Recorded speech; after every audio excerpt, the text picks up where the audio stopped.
Hello, so today we are going to take a look at this problem called shortest path labyrinth.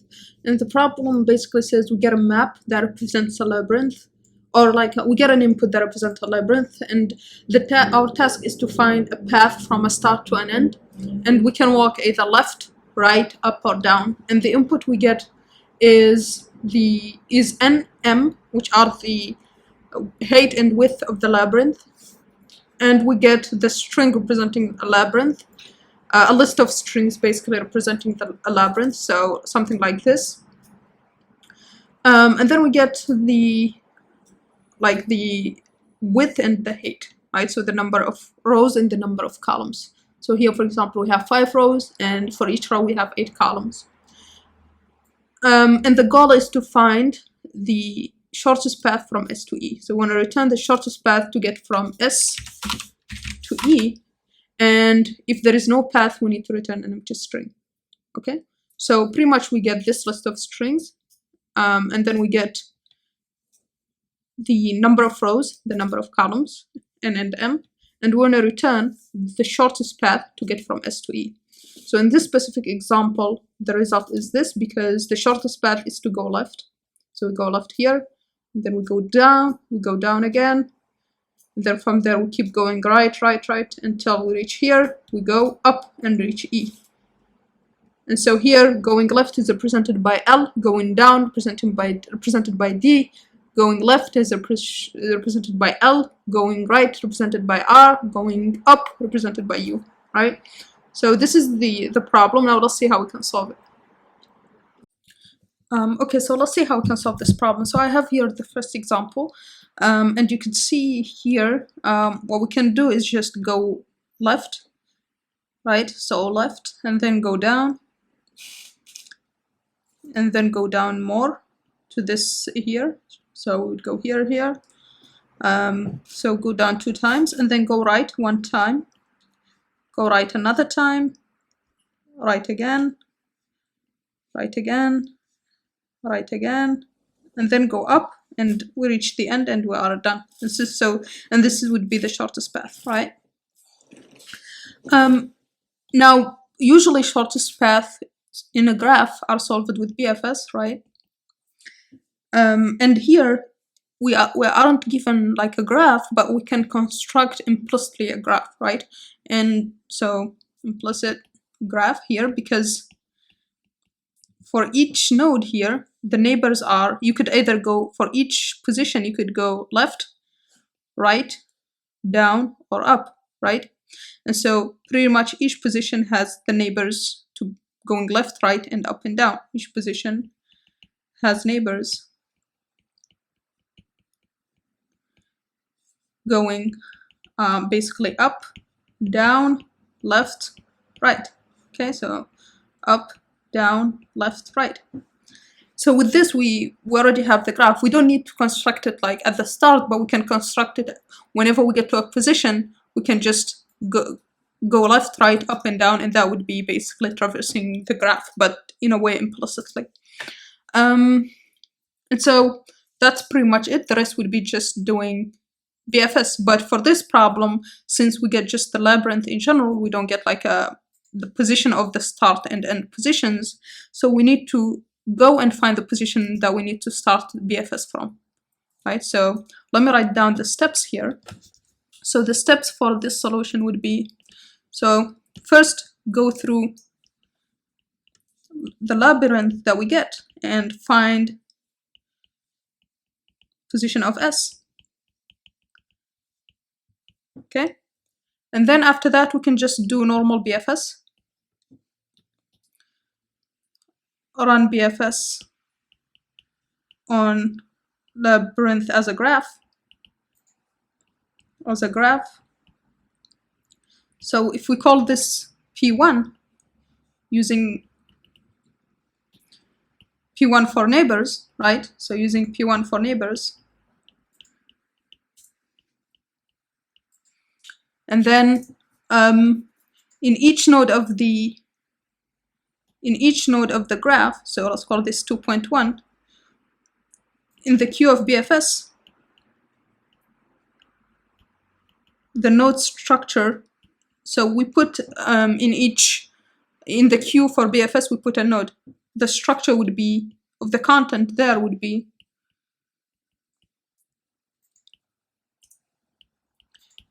can just be like the node itself, so its position, so I and j, so these are node position in the labyrinth, right?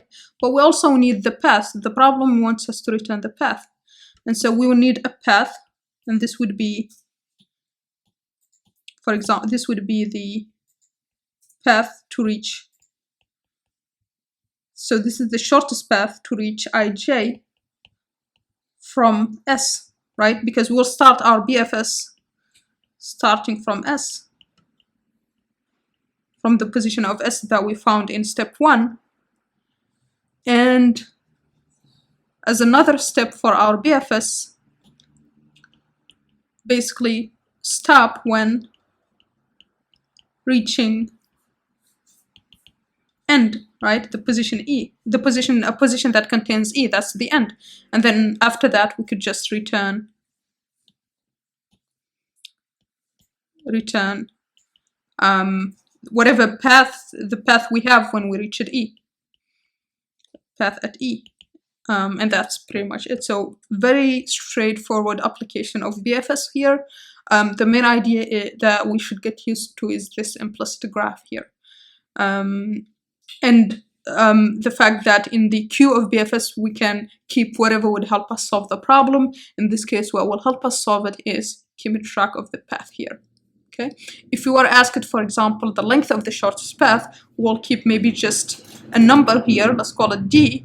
And every time we go from a node to its neighbor, we'll increment D by 1. Here, every time we go from a node to its neighbors, we will add the direction, right? So we'll add the direction, for example, this is something I should mention. So path would be plus a direction here, right? So this is the direction we want to. So for example, if we move from here to here, right? The path we will need to add, because this is going down, we'll need to add D to the path. And yeah, that's pretty much it. So let's write this, that it would be more clear once we start writing it, okay? So, well, what we are looking for in our solution is just the shortest path here. So let's just call this shortest path, okay? And the input we have, as we said, is n, the number of rows, m, the number of columns, and the labyrinth itself. Just as a shortcut here, let's call labyrinth here m. That would be easier to write than labyrinth every time. And now we need to do the first step, which is finding the position of S, of the start position, basically. And so let's start with, we'll initialize them to 0, but we'll go through the M and find the position. One thing to mention here is the problem guarantees that there is a start and end position. So we do have S and E in the labyrinth input here, right? And so that would mean here we just go through M and find the position here. So we will go through the rows. So this is range of n, this is the number of rows, and then we will check if S is in this row, then we can find its position. So we know that Si is equal to I now, and Sj would be just the position of S. So we could just check that in Python using index function, and so this would be mi dot index of S, right? And once we find it, no need to continue, so we just break, okay? And now we will do our DFS. So our BFS, sorry. So for our BFS, we need a queue, right? So let's initialize it. So it would be a deck here, right? So this is in Python as well. It's a double-ended queue, so something like this, where we could put in from the start, and you could pop from the end. Or we could do the reverse as well. In our case here, we would pop from the front, and then we'll add from the end. And so here we'll use append to add to the back, and we'll use pop left to pop from the front, okay? And so here, once we have our DQ, our deck here, we want to start with the element, the start position of S, right? So run BFS starting from S. That would mean we will need to add to the deck initially the position of S, and then we also need to have a path. I will first represent the path here as a list, and then at the end we could just join the list to get a string, right? And so here initially it's empty, so it's just an empty list. Okay. Now that we have our queue, we need also the visited set so that we don't revisit nodes that we visited before, right? This is often needed in graphs for both BFS and DFS. And then we'll need to add the node that we already have in the queue, which means we will be visiting it already. We'll be visiting it at the start, so the node is just here in the visited set. We can identify it just by the coordinate of the position that we visited. No need to add the path, right? And then we'll start our BFS loop. So while the queue is not empty, we will need to pop the node, and so we would get the position and the path, and we want to pop from the front, so that's why we use pop left here. And then we check if we already arrived at the position, if we already arrived at end. And so that would mean just we check if mij is equal to end. That means we already arrived. So here we need to return the path. And the path is a list, so it would be something like LDR. So we need to join it to get a string with an empty string. And so we join the path. Okay. Now, if it's not the end, it's another position. So maybe something like this one. We need to check if we can move down. We need to try to move down, left, right, and up, right? Unless up, we were already up before, which is in the visited set. So at that point, we don't go there because that would just get us in an infinite loop. And so that would mean that now this is visiting the neighbors, right? And so what this would mean here is that we need to do a for loop to visit the neighbors. So let's mark the neighbors as Ni and Nj. And what are the neighbors? Well, it's just going up, down, left, and right. So if you have something Aj here, up here is going one row, one smaller row. So it'd be 4, for example, here. The row here would be 3. So it's I minus 1j. And going down, if this was 4, that means an additional row, so 5. So this is a plus 1j. Going right, so if this was 2, this would be 3. So going right is actually just j plus 1. Going left is just 2. You are 2 here, this is 1. So let me just write this down here so I don't have space. So it's just I, j minus 1. But we also need, in the path, we also need these, if we went left, down, right, up, using the representation of each direction. And so to do that, we can just, here, this is going right, so we can just make this be R, just mark it with R here. So this would be the neighbor. And here the neighbor, this is going down, so the neighbor would be D. And here this is going up, so the neighbor would be, the direction would be up. And this is left, so L here, right? So these are the neighbors for a node. So let's just list these up here then. So that would mean in I plus 1, so this is this one, J, and the direction here is D. So let me just give some space here. So D, so this would represent the direction, and this would be in I plus 1 J R, the direction is going right. Sorry, for I plus 1 J, the direction is this one, going down. Okay, the other one is I minus 1 J, and that one is going up. The other one is the left one, so it's I j minus 1 left. And then the other one is this one. Sorry, the other one is this one going right. So I j plus 1 and going right. Okay. And so these are the neighbors.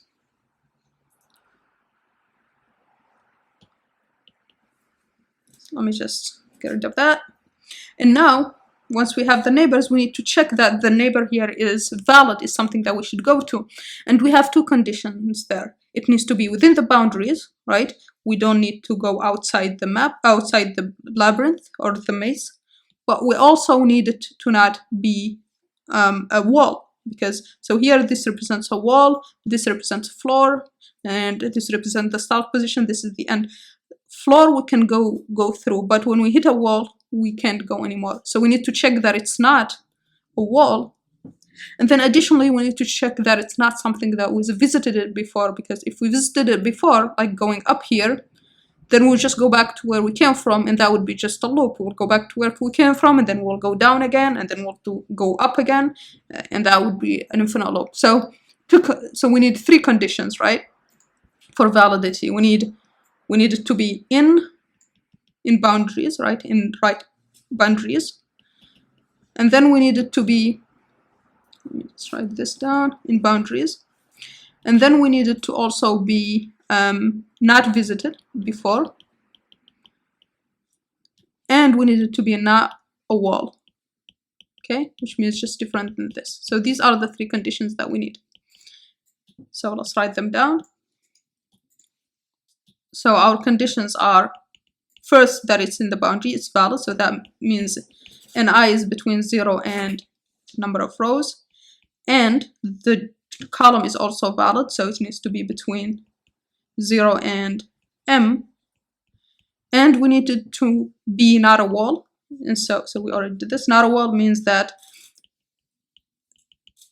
it's not this here, and we need it to not be visited as well, which means here we can just say ni and j not in visited. So let me just put this down here, and ni and j not in visited. You could like make this a little bit more readable by putting this here in a function called neighbors, and putting this here in a function called is valid, right? That would be a good readability thing to do.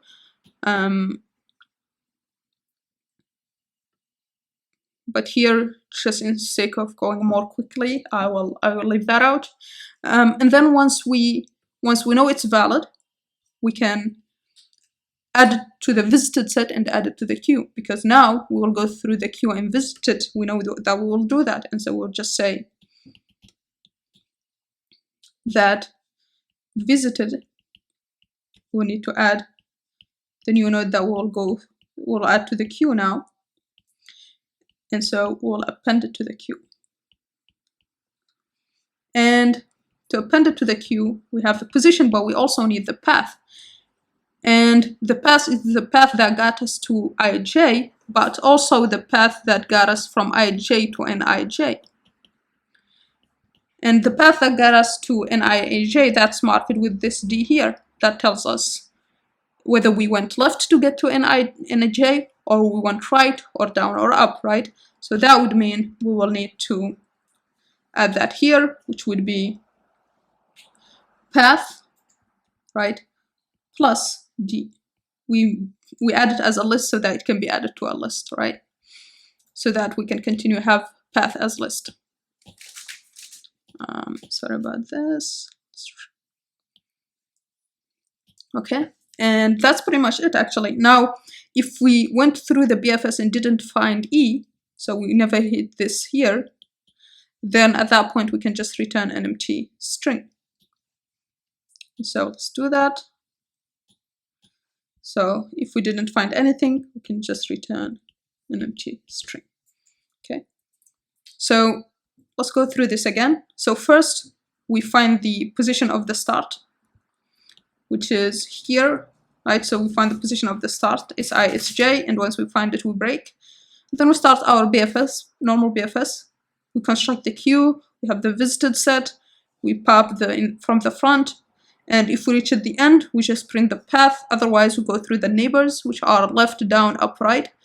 If the node is valid that we went through it, which means it's not a wall, it's within the boundaries, and it's not visited, then we add it to the visited set, and we add it to the queue so that we can process it next time we go to the process the queue again, right? And yeah, so that's pretty much it for the solution. Let's see a little bit what's the time complexity here. So in terms of this here, we are doing this contain check and this one here. So at most is O of n m. And then we are doing here BFS, which is just, so this would traverse at most all the nodes, right? So BFS is usually of the number of vertices plus the number of edges. And both of these are in the order of O of n m. Why? Because the vertices are just all the position in the labyrinth, right? And then the edges are, for each node we have 4 neighbors, so 4 edges. And so it would be 4 multiplied by the number of positions. That would be just O of n m, right? So overall, this is also O of n m. So that tells us that overall the algorithm here is O of n m time. And now what about space? So in terms of space here, we are using this queue, right? And then we have the visited set. And those are the 2 things that additional space that we are using. For the queue, it will contain, again, at most the number of positions in the labyrinth, so at most O of n m. And for visited set, same thing, at most the number of nodes, which is the number of positions in the labyrinth, so also O of n m. So this means that we also have O of n m space.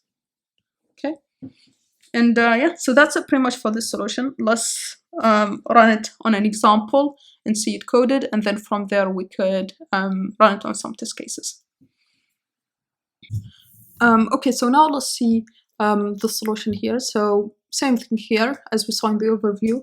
We find the position of S, Si and Sj here are the position, the row and the column S is positioned at, and once we find it, we break. And then we start our normal BFS. We have the deck here, or the queue, and then we initially add the position of S and an empty path initially because we haven't moved yet. And then we have the visited set, and initially we add the position of S because that's where we would process it right away. And then we will go through the queue while it's not empty. And then, so we pop from the front of the queue, and then here we explore the neighbors. And here, when we process each node that we get out for the queue, we check if we already reached the end. If we did, we just print the path. We just return the path. And since the path is a list, we join it here to get a string. And here, this is going through the neighbors, and the neighbors are the left, right, up and down. And we represent each of them with the positions here. And then the direction, the letter that represents the direction that we went through, right? And then we check if the position is valid. And valid means here that it's within the boundaries, right? It's not a wall. And it's not in the visited set. And if all of these are valid, we want to process it. And so we add it to the queue. And we add it to the visited set so we don't revisit it again and end up with a loop. And adding it here to the queue, we add, of course, the positions, but we also need to add the path because that's what we want to return here at the end. And it's whatever we used to get to ij plus whatever we used to get from ij to ni and j, which is just this direction here. And so we add that as a list to the list so far, the list of the paths so far, right? And I have here some, basically a set of mazes or of labyrinths, and we can run test cases on them. So I have this one, the one we saw in the overview, which is we need to go left, down, down, and then go all the way right and go up, and we reach the end. I have also this one where it's not possible to reach it because if you go down, you have this wall. If you go this way, you have this wall. So you are trapped, kind of, right? So this one should just return an empty list. We have this one where they are very close to each other. So you just need to go from S, go right one time, and you reach the end. So that's why it should be R here. And then we have this one where we just go down once and then go down once again and then go right, and there we reach to the end. So it's a DDR, right? And so let's just make sure all these test cases pass. So let's run them here. And or all our assertions pass it, right? Okay, so yep, so that's it pretty much actually for this solution. Mostly using BFS with this implicit graph and adding an additional value here to the node for BFS so that we can keep track of the path. Yeah, so that's it pretty much for this problem. Thanks for watching and see you on